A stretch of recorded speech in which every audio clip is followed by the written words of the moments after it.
నమస్కారం. వార్తా 9 news morning bulletin కు స్వాగతం. ముందుగా హెడ్లైన్స్ చూద్దాం. ఢిల్లీలో 105 కోట్లతో కొత్త ఏపీ భవన్, ఆధునిక భవన్ నిర్మాణానికి ఎన్బీసీసీతో ఒప్పందం. టర్న్కీ విధానంలో కొత్త భవన్ నిర్మాణం ప్రారంభం. ఢిల్లీలో ఏపీ ప్రజలకు మెరుగైన సేవలే లక్ష్యం.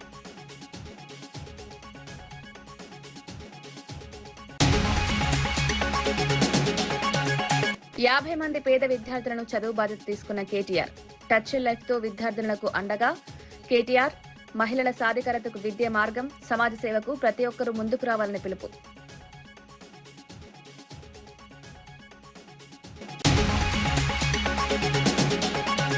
అమరావతి పేరుతో అవినీతి జరుగుతోందన్న సజ్జల. రాజధాని ప్రాజెక్టుల్లో పారదర్శకత ఉండాలని డిమాండ్. అభివృద్ధి పేరుతో ప్రజాధనం వృధా.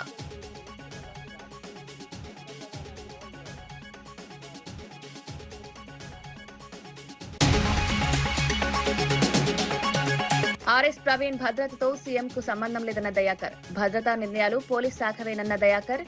భద్రతా అంశాన్ని రాజకీయ రంగు పులమొద్దన్న సీఎం. అభివృద్ధిపైనే దృష్టి పెట్టారన్న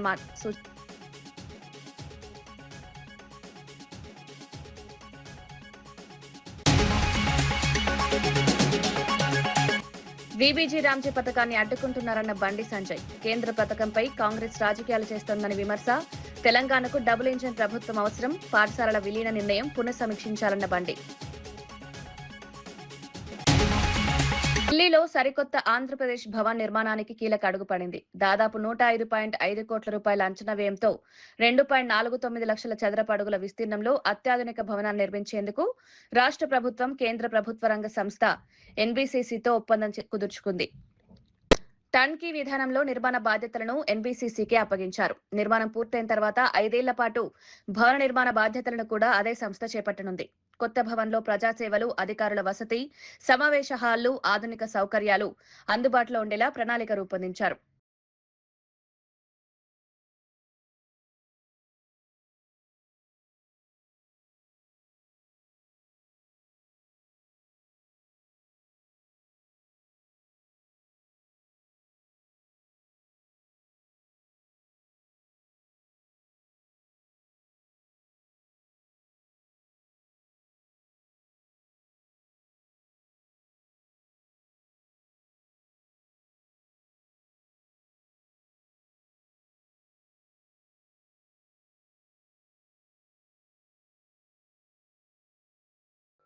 రాజధాని అంశంపై వైఎస్ఆర్సీపీ రాష్ట్ర కోఆర్డినేటర్ సజ్జల రామకృష్ణారెడ్డి తీవ్ర విమర్శలు చేశారు. జగన్మోహన్ రెడ్డి రాజధాని పేరుతో ఎప్పుడు రాజకీయాలు చేయలేదని స్పష్టం చేశారు.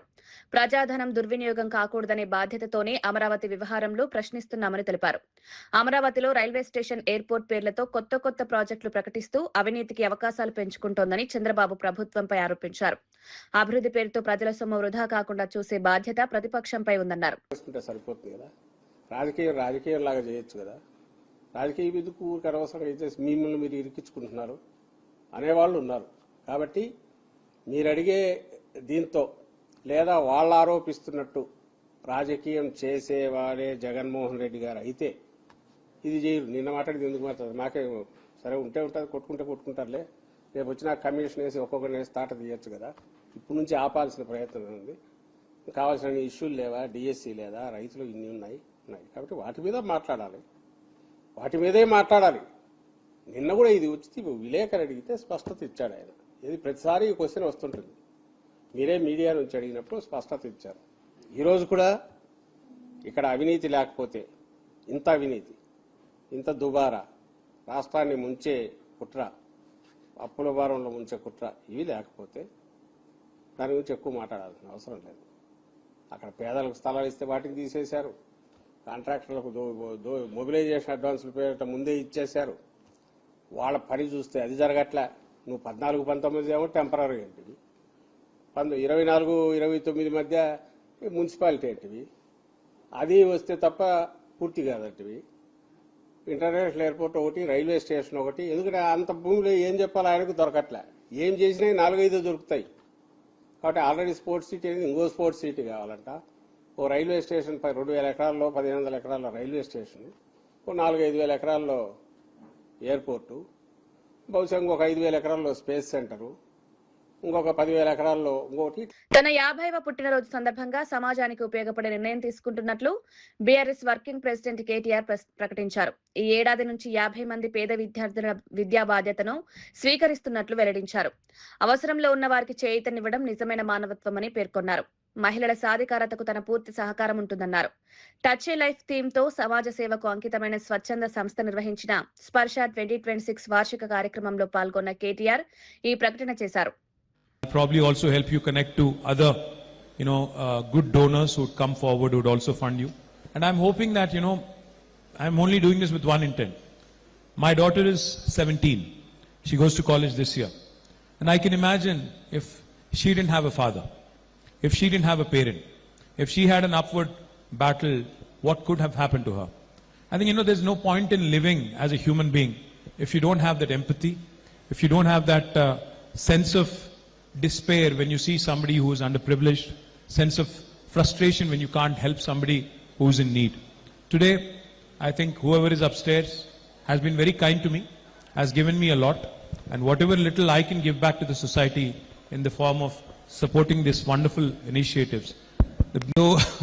What I would like to do is, instead of possibly just cheering you on, I will commit to sponsoring and supporting 50 young girls from this year. I will do it from my personal account. Hopefully, like I told you last time, I'll also raise awareness. I'll also connect you to more people. I'll probably also help you connect to other, good donors who would come forward, who would also fund you. And I'm hoping that, I'm only doing this with one intent. RS Praveen Kumar కు భద్రతా తగ్గింపుపై వస్తున్న ఆరోపణలను TPCC general secretary Chenagani Dayakar ఖండించారు. తెలంగాణలో ఎవరికి ఎంత భద్రత అవసరమో నిర్ణయించేది పూర్తిగా పోలీస్ శాఖేనని స్పష్టం చేశారు. దీనికి ముఖ్యమంత్రి రేవంత్ రెడ్డికి ఎలాంటి సంబంధం లేదన్నారు. రాష్ట్ర అభివృద్ధి, ప్రజల సంక్షేమం, పరిపాలనపై ముఖ్యమంత్రి పూర్తిగా దృష్టి సారించారని తెలిపారు. వ్యక్తిగత విమర్శలు, రాజకీయ ఆరోపణలపై స్పందించే అవసరం లేదన్నారు.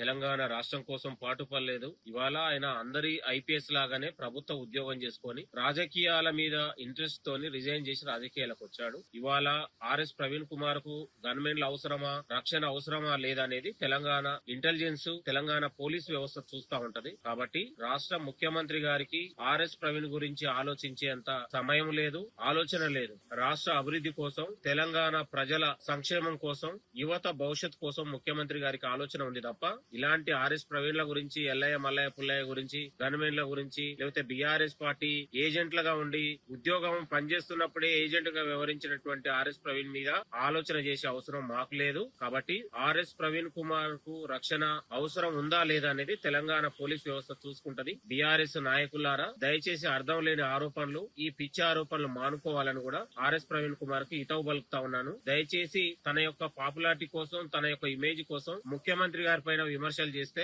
ఎట్టి పరిస్థితుల్లో సహించమని ప్రభుత్వ విప్ బల్మూరి వెంకట్ బీజేపీ నాయకుడు మహేశ్వర్ రెడ్డిపై తీవ్ర వ్యాఖ్యలు చేశారు.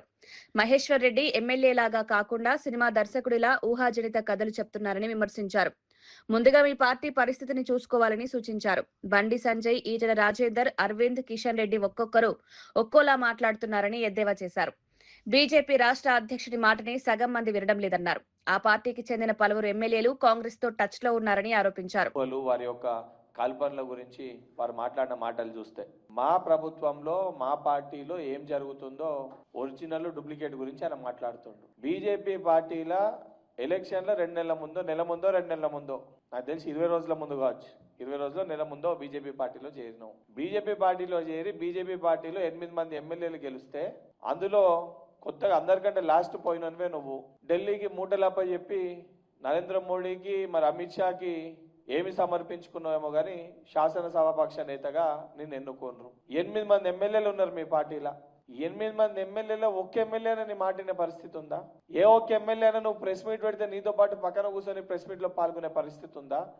నీ సొంత పార్టీ ఎమ్మెల్యేల గురించే ఎమ్మెల్యేలు నీతో పాటు ఉండే పరిస్థితి లేదు. మీ 8 మంది ఎమ్మెల్యేల పాప 3 సార్లు గెలిచిన రాజాసింగ్ని పక్కన పెట్టి ఆయనకి ఇవ్వాల్సిన కుర్చీ నువ్వు తెచ్చుకున్నావు. ముందు నీ సిగ్గుంటే నీ యొక్క కుర్చీకి రాజీనామా చేసి బాధ్యతతోటి అది దానికి అర్హులు ఎవరో వాళ్ళకి ఇవ్వాలి. దాన్ని పక్కన పెట్టి మీ పార్టీలో 1.25 గొల్లాలు ఉన్నాయి, 1.25 పంచాయతీలు ఉన్నాయి. బండి సంజయ్ ఖతం కావాలని చెప్పి ఈటల రాజేందర్ ప్రయత్నిస్తాడు. రోజు పొద్దున్న లేస్తే ఈటల రాజేందర్ బండి సంజయ్ కొట్లాడుకుంటారు. ధర్మపురి అరవింద్ కిషన్ రెడ్డి తన్నుకుంటారు. ఈయన కథం కావాలని చెప్పి ఆయన కథం కావాలని చెప్పి ఈయనే. ప్రతి జిల్లా వ్యాప్తిగా చూసుకుంటే మీ ఎమ్మెల్యేల మధ్యలో నీకు రాకేష్ రెడ్డికి పాయల శంకర్కి మీ ఆదిలాబాద్ జిల్లా పరిధిలో ఉన్న ఎమ్మెల్యేలతోటే నీకు రోజుకు ఒక పంచాయతీ. మీ అధ్యక్షుని మాట సగం మంది వినే పరిస్థితి ఉండదు. మీ రఘునందన్ రావు ఒకటి మాట్లాడితే కిషన్ రెడ్డి ఒకటి మాట్లాడతాడు, బండి సంజయ్ ఒకటి మాట్లాడతాడు, ఈటల రాజేందర్ ఒకటి మాట్లాడతాడు. వీళ్ళందరికీ భిన్నంగా ధర్మపురి అరవింద్ మాట్లాడతారు. వీళ్ళందరి లైన్ ఒక రకంగా ఉంటే నాకు కేంద్ర మంత్రి కావాలని చెప్పి మహబూబ్నగర్కి వెళ్ళి డీకేఆర్ నుంచి ఆమె ఒక రకంగా మాట్లాడుతుంది. ముందు మీ పార్టీలనే పట్టుమని చెప్తే 10 మంది లేరు. ఉన్న 10 మందిలో మీకే సఖ్యత లేదు. ఉన్న 10 మందిలో మీ పరిస్థితి అయోమయ గోచర స్థితిలో ఉంది. మీ దాంట్లోనే ఎప్పుడెవడు కథమవుతాడా అని చెప్పి ఒకరిపైన ఒకరు ఆరోపణలు చేసుకుంటూ ఉన్నారు. మనం ఈ జాతీయ అధ్యక్షుడు 3 రోజుల పర్యటన చేస్తే 3 రోజుల పర్యటన గురించి చర్చనే లేదు. అసలు ఆడు ఎప్పుడు వచ్చిండో ఎప్పుడు పోయిండో అర్థం కాని పరిస్థితి. ఆయన ఇక్కడికి ఎప్పుడు వచ్చిండో ఎప్పుడు పోయిండో అర్థం కాని పరిస్థితి. ఇవన్నీ పక్కన పెట్టి కావాలని చెప్పి ఏదో సర్వేలు గ్రాఫ్ గురించి మీ దాంట్లో మీ సునీల్ బన్సల్ ఎవరు ఉన్నారు కదా, ఆయన రాసిచ్చిండు. 8 మంది ఎమ్మెల్యేలు రాబోయే ఎన్నికల్లో వచ్చే ఎన్నికల్లో 3-4 ఎమ్మెల్యేలు అయితే కాంగ్రెస్ తో టచ్ లో ఉన్నారు. ఉన్న 3-4 ఇంకో 3 మూడో స్థానంకి పడిపోతారు.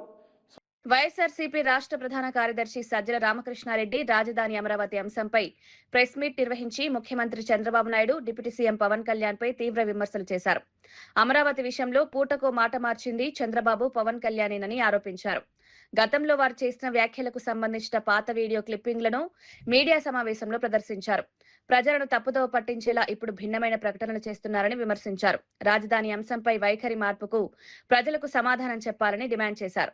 గత హామీలు, ప్రస్తుత ప్రకటనల మధ్య ఉన్న వ్యత్యాసాన్ని ప్రజలు గమనిస్తున్నారని పేర్కొన్నారు. ఎట్లా మాట్లాడారు, ఇప్పుడు ఎట్లా మాట్లాడారు అనేది తెలుసు. మాట్లాడుతున్నారనేది ఇప్పుడు మాట్లాడుతున్నా అందరికి తెలుసు. గతంలో ఏమన్నారు చూడండి. ఈయన పవన్ కళ్యాణ్ గారు ఏమన్నారు గతంలో చూడండి. ఈ బడ్జెట్ మన క్యాపిటల్ విషయంలో కూడా ఇంక్లూజివ్ క్యాపిటల్ కాదు, ఎక్స్క్లూజివ్ గా కొద్ది మంది కోసమే, లేదంటే తెలుగుదేశం పార్టీ అఫిలియేటెడ్ క్యాపిటల్ లో ఉంది తప్ప ఉత్తరాంధ్ర నుంచి వచ్చే అక్కడ ప్రజలకి ఇక్కడ క్యాపిటల్ లో రావాలంటే ఎలా స్థిరపడతారు? ఇక్కడ రాయలసీమ ప్రాంతం వాసులు రావాలంటే ఇక్కడ ఎలా స్థిరపడతారు? అలాగే ప్రతి జిల్లా నుంచి అన్ని వర్గాల నుంచి అమరావతిలో స్థిరపడాలంటే ఏమేమి ఇయర్ మార్క్ చేశారా? ఇన్ని 33,000 ఎకరాలు పెట్టారు. ఈ 33,000 ఎకరాల్లో 2,000-3,000 ఎకరాలు ఒక్కొక్క ప్రాంతానికి కానీ ఒక్కొక్క జిల్లాకి కానీ ఇయర్ మార్క్ చేశాం. అక్కడ ఛాంబర్ ఆఫ్ కామర్స్ కి బిజినెస్ పెట్టుకోవాలంటే ఇలాంటి ఏం చేసి అసలు ఇలాంటి ఇన్క్లూజివ్ క్యాపిటల్ కాదు. ఇలాగా ప్రతి అంశంలోనూ తెలుగుదేశం పార్టీ చాలా బలమైన వైఫల్యాన్ని చూపిస్తా వచ్చింది.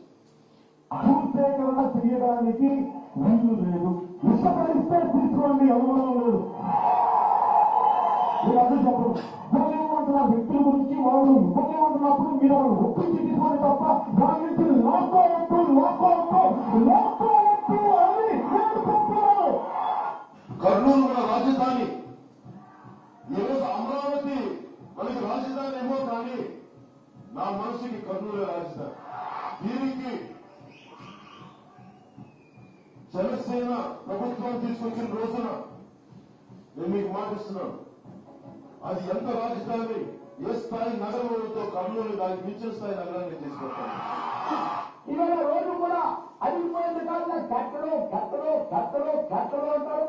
భారతదేశంలో అనేక రాష్ట్రాలు కట్టలు లేకుండా ఎక్కడ ఉన్న ప్రపంచ దేశాల్లో ఆయన సోము వీర్రాజు గారు బీజేపీ. డెవలప్ అయినటువంటి చైనా, దాని రాజధాని బీజింగ్, దాని చాంగైన్ డెవలప్. తెలంగాణ అప్పుల అంశంపై కాంగ్రెస్, బీఆర్ఎస్ మధ్య రాజకీయ పోరు మరింత వేడెక్కింది.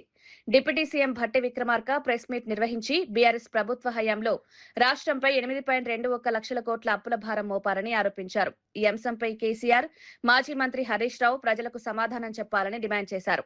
అప్పులపై హరీష్ రావు తప్పుడు ప్రచారం చేస్తున్నారని మండిపడ్డారు. కాంగ్రెస్ ప్రభుత్వం అధికారంలోకి వచ్చిన తర్వాత అప్పుల రీస్ట్రక్చరింగ్ చేపట్టి వార్షిక వడ్డీ భారాన్ని 34,000 కోట్ల నుంచి 11,000 కోట్లకు తగ్గించామని వివరించారు. సింగరేణిని కూడా బీఆర్ఎస్ ప్రభుత్వం సంక్షోభంలోకి నెట్టిందని ఆరోపించారు. చేసిన అప్పులు రాష్ట్రం పైన వేసిన భారాన్ని తక్కువ చేసి చూపించడం కోసం కొంత ప్రయత్నం హరీష్ రావు గారు, కేటీఆర్ గారు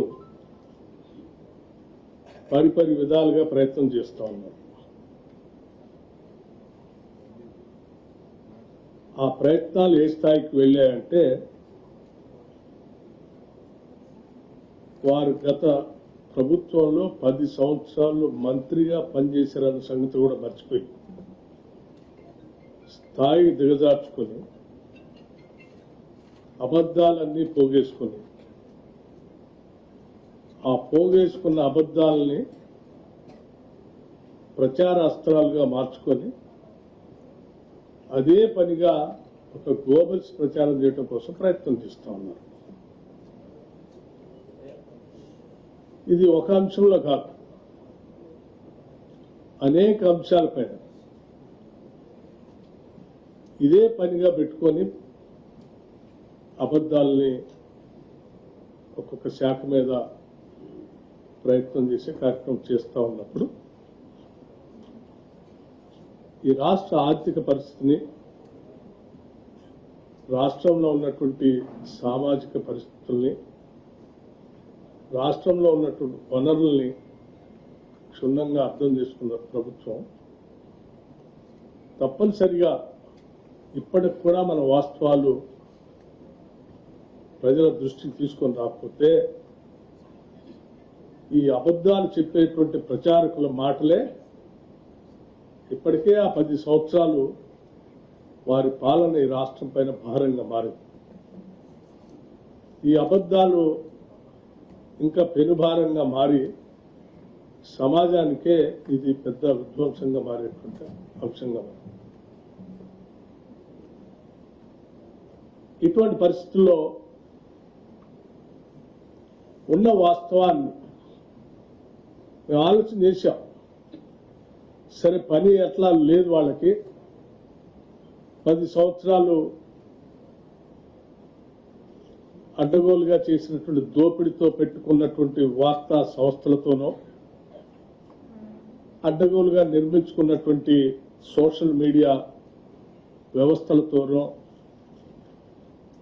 చేసుకునేటువంటి ప్రయత్నం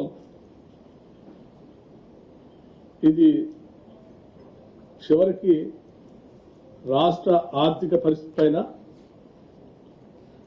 రాష్ట్రం ప్రతిష్టాత్మకంగా ప్రాణప్రదంగా చూసుకున్నటువంటి అనేక ప్రభుత్వ రంగ సంస్థలపైన పడే ప్రభావం ఉన్నది.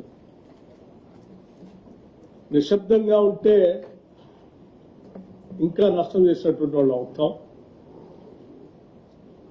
అబద్ధాల పునాదులపైన ఏ ఆర్థిక వ్యవస్థను నిర్మించలేము.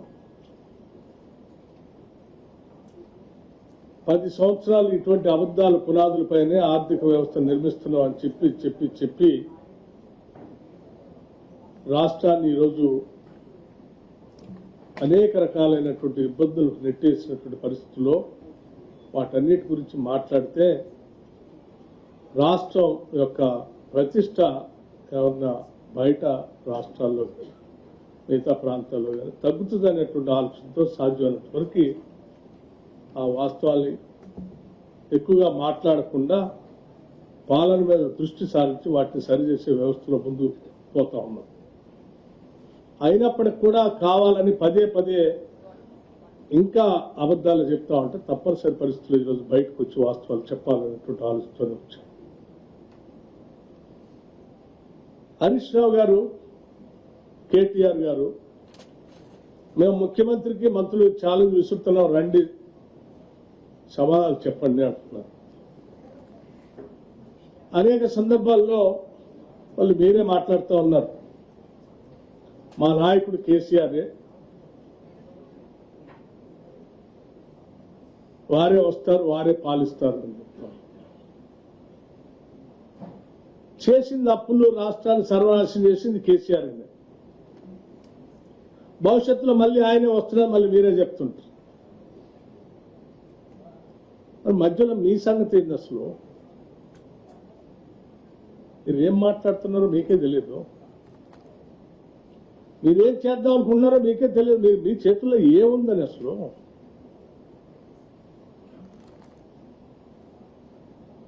అబద్ధాలు పోగేసుకొని ప్రచారం చేయటం తప్ప మీ చేతుల్లో ఏముంది? నేను చాలా స్పష్టంగా, నిజంగా మీకు ఏమాత్రం బాధ్యత ఉన్నా 10 సంవత్సరాలు ఈ రాష్ట్ర ముఖ్యమంత్రిగా పనిచేసిన కేసీఆర్ గారికి సవాల్ విసురుతున్నాం, స్పష్టంగా చెప్తా ఉన్నాం. నేను అనేక అంశాలపైన మాట్లాడటానికి సిద్ధంగా ఉన్నాను. చేసిన అప్పులు వాస్తవం కాదా, ఈ రాష్ట్రాన్ని తాకట్టు పెట్టి ఈ రాష్ట్రం మీద భారం వేసిపోయింది వాస్తవం కాదా? నేను ఈరోజు ప్రత్యక్షంగా ఈ షీట్ ఎక్కడ పడితే అక్కడ రాష్ట్రం ఇన్ని అప్పులు చేయలేదు అని పదే పదే హరీష్ రావు గారు ఒక పవర్ పాయింట్ ప్రజెంటేషన్ ఇస్తున్నారు. ఈ అప్పులన్నీ ఎవరు చేశారు? 2014 నుంచి 2023 వరకు మీరే కదా. ఇవన్నీ తెచ్చింది మీరే కదా, మీ ముఖ్యమంత్రే కదా, అలాంటి మీ ముఖ్యమంత్రే కదా. ఇది దాస్తే దాగే కాదు కదా, ఈ రికార్డ్స్ ఉండే కదా. అక్షరాల మీరు రకరకాల మార్గాల ద్వారా రాష్ట్రాలు తెచ్చిన అప్పులు, FRBM పేరు మీద కొన్ని, government guaranteed loans raised by అంటే కార్పొరేషన్స్ పేరు మీద కొన్ని, మీరు ఎంప్లాయీస్ కి పెండింగ్ పెట్టిపోయినటువంటి అప్పులు కొన్ని, డిస్కమ్స్ కి ఎనర్జీస్ కి కట్టాల్సిన అప్పులు కొన్ని, ఇవన్నీ ఈరోజు లెక్కలు ఉన్నాయి కదా. ఇవన్నీ కలిపి 8,21,651 కోట్లు మీరు బకాయి పెట్టిపోయారు కదా అప్పులు చేసి. ఇది వాస్తవం కాదా? ఇవి చెప్పండి మీరు. కేంద్ర మంత్రి బండి సంజయ్ కుమార్ తెలంగాణ ప్రభుత్వంపై తీవ్ర ఆరోపణలు చేశారు. కరీంనగర్ లో అభివృద్ధి పనులకు శ్రీకారం చుట్టిన అనంతరం మాట్లాడిన ఆయన విబిజీ రామ్జీ పథకాన్ని రాజకీయ కారణాలతో అడ్డుకునే ప్రయత్నం జరుగుతోందన్నారు. కేంద్ర ప్రభుత్వానికి పేరొస్తుందనే ఉద్దేశంతో కాంగ్రెస్ ప్రభుత్వం ఈ పథకాన్ని అమలు కాకుండా చూస్తోందని ఆరోపించారు. రాష్ట్రంలో డబుల్ ఇంజన్ ప్రభుత్వం అవసరమని మరోసారి స్పష్టం చేశారు. ఫోన్ ట్యాపింగ్ కేసు దర్యాప్తులో జాప్యంపై ప్రశ్నించారు. పాఠశాలలు, కళాశాలల్లో అల్పాహారం, మధ్యాహ్న భోజన పథకాలను స్వాగతించిన ఆయన పాఠశాలల విలీన నిర్ణయాన్ని ప్రభుత్వం పునఃపరిశీలించాలని కోరారు. ఆ సిట్టు విచారణ, ఫోన్ ట్యాపింగ్ సంబంధించి సిట్టు విచారణ ఏ విధంగా ఉందంటే టీవీ సీరియల్లకే సాగుతూనే ఉన్నది. ఎన్నో విచారణ సాగిస్తారు. ఇది ఇంట్లో జరిగిన విచారణలో ఏం బయటపడ్డది? ముఖ్యమంత్రి గారే ఫోన్ ట్యాపింగ్ జరిగింది అంటున్నారు, ఆయన ఫోన్ విన్నర్ అంటున్నారు. మరి అటువంటి ముఖ్యమంత్రి గారు ఈ ఫోన్ ట్యాపింగ్ విషయంలో ఎందుకు శ్రద్ధ వహిస్తలేరు? అసలు ముఖ్యమంత్రి గారు చెప్పాలి, ఫోన్ ట్యాపింగ్ విషయంలో మీరు వేసిన సిట్టు దాని నిబద్ధత ఉందా? ఫస్ట్ అధికారులు మంచోళ్లే, కానీ అధికారులు ఫ్రీడమ్ ఇస్తలేరు. బీబీజీ రామ్ యొక్క ఆ స్కీమ్ సంబంధించి రాష్ట్ర ప్రభుత్వం యొక్క ఆలోచన నిజంగా దుర్మార్గం. అది స్కీమ్ కావాలంటున్నారు, స్కీమ్ ను అమలు చేస్తారట, కానీ స్కీమ్ మీద కోర్టులో కేసు చేస్తారు. ఇదే ద్వంద్వ విధానం. దీని ద్వారా నరేంద్ర మోడీ ప్రభుత్వానికి పేరు వస్తుంది కాబట్టి కేంద్ర ప్రభుత్వానికి పేరు రావద్దు అని చెప్పి మళ్ళొక రాయడానికి మేము కోర్టులో కేసు చేస్తామంటున్నారు. కడప స్టీల్ ప్లాంట్ పనులు ప్రారంభం కావడం రాయలసీమ ప్రజల చిరకాల స్వప్నం నెరవేరినట్టని ఎమ్మెల్యే ఆదినారాయణ రెడ్డి అన్నారు. గత ప్రభుత్వ హయాంలో ప్రజలకు అభివృద్ధి కాకుండా మోసమే జరిగిందని మాజీ ముఖ్యమంత్రి జగన్ పై విమర్శలకు చేశారు. కూటమి ప్రభుత్వం రాష్ట్ర అభివృద్ధికి కట్టుబడి పనిచేస్తోందన్నారు. పరిశ్రమల అభివృద్ధితో ఉపాధి అవకాశాలు పెరుగుతాయని ఆశాభావం వ్యక్తం చేశారు. రాయలసీమ సమగ్ర అభివృద్ధి కోసం ప్రభుత్వం అనేక కార్యక్రమాలు చేపడుతోందని తెలిపారు. అతను సానుభూతి కోసం కోడికత్తి డ్రామా, మరొకటి వివేకానంద రెడ్డి డ్రామా. అంటే వివేకానంద రెడ్డిది గుండెపోటు, ఫస్ట్ ఏమో కత్తిపోటు, రెండోదేమో వివేకానంద రెడ్డి పోటు, మళ్ళా వాళ్ళ అవినాష్ రెడ్డికి బెయిల్ కోసం వాళ్ళ అమ్మకు గుండెపోటు కర్నూలులో, నాలుగోది ఎలక్షన్ల సందర్భంగా రేపపోటు, ఇప్పుడు చెప్పే పోటు వెన్నుపోటు. నువ్వు పొడిచేది పోటు, నువ్వు వెన్నుపోటు పొడుస్తానే ఉంటావు ఈ ప్రజలకు. ఇది ఎవరికి తెలియదు నీ రాజకీయం. సిపిఐ జాతీయ కార్యదర్శి రామకృష్ణ రాజధాని అంశంపై కీలక వ్యాఖ్యలు చేశారు. 2029 ఎన్నికల్లో రాజధాని సమస్య ప్రధాన అజెండాగా ఉందని అభిప్రాయపడ్డారు. రాజధాని మావిగానా అనే నినాదంతో ప్రజల్లోకి వెళ్తామని జగన్ ప్రకటించడం ప్రజలను తప్పుదోవ పట్టించే ప్రయత్నమని విమర్శించారు. ఉద్దేశపూర్వకంగానే ఇలాంటి ప్రకటనలు చేస్తున్నారని ఆరోపించారు. మరో 2 ఏళ్లలో రాజధాని అంశాన్ని స్పష్టమైన రూపం వస్తుందని, ఎన్నికల నాటికి ఈ వివాదం పెద్ద సమస్యగా ఉండదని విశ్వాసం వ్యక్తం చేశారు. మూడోది ఏమంటే ఆల్రెడీ ఇప్పుడు 30,000 మంది వర్కర్స్ అక్కడ పనిచేస్తా ఉన్నారు. దాదాపు 1,450 హెవీ మెషినరీ వెహికల్స్ అక్కడ పనిచేస్తా ఉన్నాయి. ఒక 2 ఏళ్ల కాలంలో ఖచ్చితంగా రాజధానిలో అన్ని, రాజధాని అంటే ఏంటి, అసెంబ్లీ ఉండాలి, సెక్రటరియట్ ఉండాలి, హైకోర్టు ఉండాలి, క్వార్టర్స్ ఉండాలి. కాబట్టి ఇవన్నీ కూడా అయిపోతాయి.